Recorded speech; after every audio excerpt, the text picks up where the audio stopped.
नमस्कार साथियों। सबसे पहले आप सभी प्यारे देशवासियों को मेरी तरफ से होली की हार्दिक शुभकामनाएं। साथियों, आज की इस वीडियो में हम लोग बात करने वाले हैं आज थाने की पावर को लेकर के। जैसा कि आप सभी कभी ना कभी थाने ज़रूर गए होंगे या फिर भगवान न करे कभी आपको जाने की ज़रूरत पड़े, बट अगर आप कभी गए और आपने ये चीज़ आपको पता है कि आप जब भी थाने जाते हो तो पुलिस वाले आपसे तमीज़ से बात नहीं करते। आपके जो भी आप परेशानी लेकर के जाते हो, आप उम्मीद लेकर के जाते हो, उस पर वो ध्यान ही नहीं देते। एक पर्चा आप अब लिख के दे देते हो, तहरीर जिसको बोलते हैं, एप्लीकेशन आप लिख के दे देते हो, वो भी एप्लीकेशन ले लेते हैं। उसके बाद उनकी तरफ से कोई रिस्पॉन्स नहीं आता। और कहने में ये भी सुना गया है कि जो पुलिस वाले होते हैं वो पैसे वालों की ओर ज़्यादा झुकाव रखते हैं, यानी उनके सामने आपकी अहमियत नहीं रखते। तो आज की इस वीडियो में मैं आपको बताने वाला हूं कि कैसे सरकार धीरे धीरे करके थाने की पावर को ख़त्म कर रही है और आम जनता को और ज़्यादा लाभ दिलवा रही है। तो चलिए वीडियो को स्टार्ट करते हैं और हर उस पॉइंट पर आज चर्चा होगी जिससे हर आदमी को जिसकी जानकारी होनी चाहिए। तो चलिए वीडियो को स्टार्ट करते हैं। तो साथियों, सबसे पहले तो आपको ये चीज़ पता होनी चाहिए कि पुलिस आपको बिना वैध रीज़न के अरेस्ट नहीं कर सकती। अरेस्ट तो बहुत दूर की बात है, वो आपको थाने में बैठा भी नहीं सकते। लेकिन बहुत सारे ऐसे गरीब लोग हैं, कम पढ़े लिखे लोग हैं जिनको नियमों की जानकारी नहीं है और वो पुलिस वालों से डरते हैं।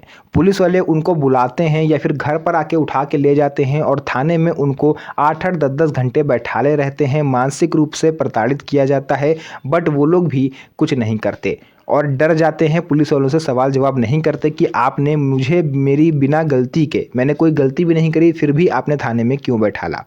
तो सबसे पहले तो आप ये जान लीजिए कि सुप्रीम कोर्ट ऑफ इंडिया ने भी ये चीज़ कही है कि पुलिस वाले किसी भी आदमी को, चाहे वो नेता हो या फिर किसान हो या कोई भी गरीब आदमी क्यों ना हो, चाहे वो भीख मांगने वाला आदमी ही क्यों ना हो, बिना वैलिड रीज़न के आप किसी भी व्यक्ति को, किसी भी पीड़ित आदमी को अपने थाने में बैठा नहीं सकते। पूछताछ करनी है 10-15-20 मिनट, आधा घंटा जो करनी है कर लो, उसके बाद आप उसे जाने दो। तो एक ये रीज़न है। दूसरा आ जाता है एफआईआर दर्ज करने में लापरवाही। कई बार ऐसा अक्सर देखा गया है कि अक्सर ज़मीनी विवाद जो होते हैं, जो कि गांव साइड में सबसे ज़्यादा देखने को मिलते हैं, ज़मीन विवाद में जब पुलिस आती है तो समझौता कराने के बजाय पुलिस ये देखती है कि पैसे वाला कौन है। जो ज़्यादा पैसे वाला है वो पुलिस को पैसे दे देता है। फिर पुलिस जो है दूसरी पक्ष को, यानी जो पीड़ित व्यक्ति है, जो कमज़ोर आदमी है, जिसके पास पैसा नहीं है, उसको पुलिस प्रताड़ित करने लगती है। उसको न्याय दिलाने की जगह पर उसको और ज़्यादा प्रताड़ित किया जाता है। ऐसा कई बार सुना गया है, न्यूज़पेपर में भी पढ़ा गया है और लोगों के मुँह से भी मैंने सुना है। तो इस चीज़ को, इस गुंडागर्दी को सरकार कम कर रही है। सुप्रीम कोर्ट इस पर काम कर रहा है और थाने की पावर को अब धीरे धीरे कम किया जा रहा है और आम जनता के अनुरूप उसको बनाया जा रहा है। पुलिस वालों को सबसे पहले तो गवर्नमेंट तमीज़ सिखाएगी, क्योंकि ये इन लोगों को, अगर आप कोई शिकायत लेके थाने में जाते हो, तो मैं सभी पुलिस वालों को तो नहीं कहूँगा, बट कुछ ऐसे पुलिस वाले होते हैं जो आपसे तमीज़ से बात नहीं करते। कोई भी व्यक्ति जो थाने में जाता है अपनी शिकायत लेकर के, वो बहुत तनाव में होता है, बहुत स्ट्रेस होता है, उसको कुछ सुझाई नहीं देता, उसको कुछ दिखाई नहीं देता।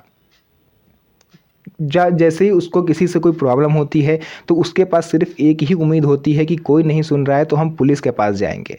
अब आप पुलिस के पास जा रहे हो और वो लोग भी अगर आपकी सुनवाई नहीं कर रहे हैं, आपको प्रताड़ित करने लगे, तो फिर आप व्यक्ति जो है वो हताश हो जाएगा, निराश हो जाएगा। तो इसलिए सबसे पहले तो पुलिस वालों को तो गवर्नमेंट तमीज़ सिखा रही है कि कोई भी व्यक्ति आता है, आप उससे बहुत ही तमीज़ से बात करेंगे, उसको पानी ऑफर करेंगे, फिर उसकी जो भी समस्या है उसको आप विस्तार से सुनेंगे और उसका निपटारा करवाएंगे। और सबसे बड़ी गलती जो पुलिस वाले करते हैं, वो एफआईआर दर्ज नहीं करते इतनी जल्दी। आप जाओगे उनके पास, आप बोलोगे, वो कहेंगे एफआईआर दर्ज नहीं होगी, लिखित रूप से तहरीर दे दो, हम इस पर जांच करेंगे। तो इस पर भी अब सरकार सख्ती कर रही है। हर कार्रवाई का रिकॉर्ड लिखित और डिजिटल रूप में रखने की व्यवस्था गवर्नमेंट कर रही है। जैसे आपने कोई भी कंप्लेंट करी तो उसको गवर्नमेंट सेव कर लेगी कि आपने किस तारीख को किस मामले को लेकर के कंप्लेंट करी। फिर पुलिस वालों को एक अल्टीमेटम दिया जाएगा कि आपको इस टाइम पीरियड में या इतने दिनों में इनका जो भी मामला है उसको निपटाना है। अगर पुलिस वाले उस तय समय में आपकी समस्या को निपटाते नहीं हैं तो उनसे जवाब मांगा जाएगा, जो कि उनके सीनियर्स, डीसीपी, एसएसपी लेवल के ऑफिसर्स उनसे जवाब मांगेंगे कि आपने इस मुद्दे को इतनी जल्दी सुलझाया क्यों नहीं। तो इस वजह से पुलिस वालों में भी थोड़ा सा प्रेशर रहेगा कि हमें इस केस को निपटाना है, तो वो भी टाल मटोली नहीं करेंगे और मेहनत से अपना काम करेंगे। हालांकि नियम केवल बनने के लिए होते हैं, भारत में शायद ही कोई नियम ऐसा हो जो कोई व्यक्ति मानता हो। स्पेशली पुलिस विभाग में आप देखोगे तो जो ईमानदार हैं उनको सबसे पहले मेरा नमस्कार, मेरा सादर प्रणाम। लेकिन जो ईमानदार नहीं है उनके लिए आप कोई भी नियम बना लो, जब तक जनता जागरूक नहीं होगी तब तक ये पुलिस वाले भी नहीं सुधरेंगे। तो इसके लिए आपको जागरूक होना होगा। अगर आपकी जो भी समस्या है उसका निपटारा नहीं हो रहा है तो आपको हायर अथॉरिटी यानी इनके जो सीनियर्स हैं आपको उनके पास जाके कंप्लेन करनी होगी। थाने की सख्ती में कौन कौन से बदलाव हो रहे हैं, तो पहला तो हर आदेश की लिखित और डिजिटल रिकॉर्ड रखा जाएगा। बिना वैलिड रीज़न के आपको ये लोग थाने में बैठा नहीं सकते। अगर ज़मीनी विवाद में या किसी भी घरेलू मारपीट हो गई, किसी व्यक्ति से आपका झगड़ा हो गया, कोई भी कंप्लेन लेके आप पुलिस में जाते हो और आपको ऐसा लग रहा है कि पुलिस वालों ने दूसरे व्यक्ति से पैसे ले लिए हैं, पैसे खा लिए हैं और वो उल्टा आपको ही प्रताड़ित कर रहे हैं, तो इस केस में भी आप उनकी कंप्लेन कर सकते हो। जाके जांच करी जाएगी और अगर आपकी जांच सही पाई गई तो उस पुलिस वाले की नौकरी तक जा सकती है। तो अब आप डरिए बिल्कुल भी मत कि यार हम पुलिस के पास नहीं जाएंगे। दूसरे जिससे भी आपका झगड़ा चल रहा है, विवाद चल रहा है, वो पैसे वाला है। बहुत सारे लोग देखा जाता है प्लॉट खरीद लेते हैं, भू माफिया के डर से वो लोग थाने में रिपोर्ट ही नहीं लिखवाते कि हम जाएंगे तो भू माफिया हमारे साथ कुछ उल्टा सीधा ना कर दे। कहीं ऐसा ना हो कि पुलिस वालों को वो पैसे खिला दे, पुलिस वाले हमें ही धोखाधड़ी के मामले में अंदर डाल दें। इस वजह से गरीब आदमी नहीं जाता है, पुलिस थाने से कतराता है। तो अब आपको कतराना नहीं है क्योंकि सरकार आपको आपका अधिकार दिलवा रही है।